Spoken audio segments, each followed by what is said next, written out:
মাঠের পর মাঠ, ঘাসের আবাদ, যেদিকে চোখ যায় শুধু ঘাস আর ঘাস। কেউ ঘাস কাটছেন, কেউ আঁটে বাঁধছেন, কেউ বা গুছাচ্ছেন বাজারে বিক্রির জন্য। গাইবান্ধা জেলার পলাশবাড়ী উপজেলার সুলতানপুর বড়ইপাড়া গ্রামে সাধারণ দৃশ্যে পরিণত হয়েছে এটি। ঘাস বিক্রি করে এক কৃষক হয়েছেন কোটিপতি। তার জন্যই এলাকার পরিচিতি এখন ঘাসের গ্রাম নামে। আমি একজন দিনমজুর ছিলাম, আমার সংসার চালাতে অক্ষম ছিলাম। আমার তখন 4 জন ছেলে মেয়ে, তার ভরণ পোষণ দিতে অক্ষম ছিলাম। 5 শতক জমি থেকে ঘাস চাষ আরম্ভ করি। তখন বাজারে বিক্রি করি, বাজারে বিক্রি করে ভালো টাকা পাওয়া যায়। তখন আমি 1 বিঘা 2 বিঘা করতে করতে এখন 22 বিঘা জমিতে ঘাস চাষ করি।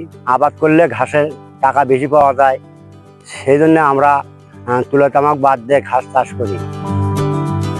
উন্নত জাতের ঘাসের চাহিদা দেখে 2007 সালে স্থানীয় এক বেসরকারি উন্নয়ন সংস্থা থেকে প্রশিক্ষণ নিয়ে নিজের 5 শতক জমিতে নেপিয়ার জাতের ঘাস চাষ শুরু করেন আব্দুল গফুর।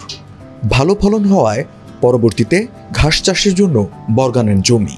বর্তমানে তিনি 22 বিঘা জমিতে চাষ করছেন নেপিয়ার জাতের ঘাস। এক যুগের মধ্যে কোটিপতি হয়েছেন একসময়ের বর্গা চাষী আব্দুল গফুর। ঘাস চাষে পাওয়া লাভ দিয়ে আব্দুল গফুর গড়ে তুলেছেন মাঝারি আকারের একটি গরুর খামার। আমি যখন এই ঘাসটা প্রথমে আবাদ করি তখন এই ঘাসটা কেউ চিনত না। মানুষে বলে এগুলো কি, এগুলো শাক না ঘাস কোনটা? আমি তখন বলি ঘাস ভাই, এখানে ঘাস, এটা গরু খাওয়ালে দুধ বেশি হয়, গরু মোটা দাদা হয়, এটা ঘাস। তো তখন ঘাস নেয় না, ঘাস দিয়ে কি করবো আমরা? ঘাস তো মাঠে ঘাটেই আছে, এই ঘাসগুলোতে টাকা খরচ কি করব? তখন আমি ঘাসটা মাগনা দিই। 1 বছর আমি মাগনা দিই। মাগনা দেওয়ার পর আস্তে আস্তে যখন মানুষ লাভ পায়, দুধ বেশি হয়, গরু মোটা দাদা হয়, বেশি সঙ্গে গরু বিক্রি করতে পারে, তখন আস্তে আস্তে আমার টাকা দেয়। আমার দেখে গ্রামের মানুষ সবাই যখন ঘাস আবাদ করলো, তখন আমাদের প্রাণী সম্পদ অফিসাররা আমাদের বাড়িতে আসে, দেখলো। দেখার পরেও তারা ভালো মনে করলো। এইভাবে তারা আমাদের গ্রামটা এখন ঘাসের গ্রাম বলে। কাজের স্বীকৃতি হিসেবে 2017 সালে কৃষি উন্নয়নে অবদানের জন্য রাষ্ট্রপতি পুরস্কার পেয়েছেন আব্দুল গফুর।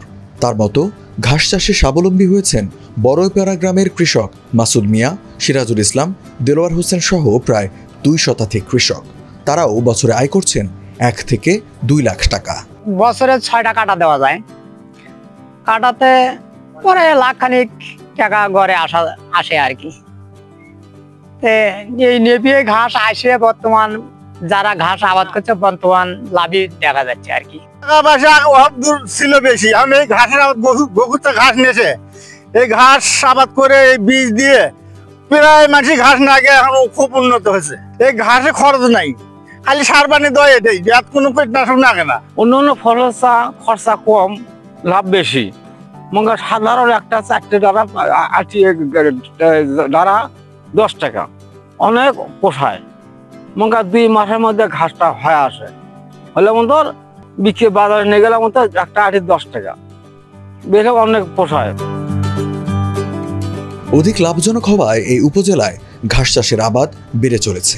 এর চাষ সম্প্রসারণে কৃষকদের সব ধরনের সহযোগিতা করছে উপজেলা প্রশাসন। আমাদের অধিদপ্তর কর্তৃক ঘাস চাষ সম্প্রসারণের উপরে একটা প্রকল্প নেওয়া হয় এবং এই প্রকল্পের আওতায় আমরা কিছু কিছু খামারিকে আমাদের দপ্তরের পক্ষ থেকে যত লজিস্টিক সাপোর্ট আছে, ট্রেনিং আছে, আমরা তাদেরকে দিয়ে থাকি।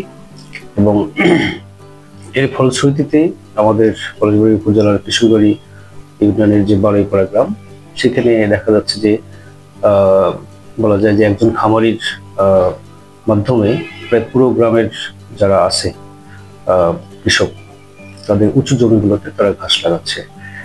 তো এক্ষেত্রে আমাদের জনাব আব্দুল গফুর সাহেব অগ্রণী ভূমিকা পালন করছেন।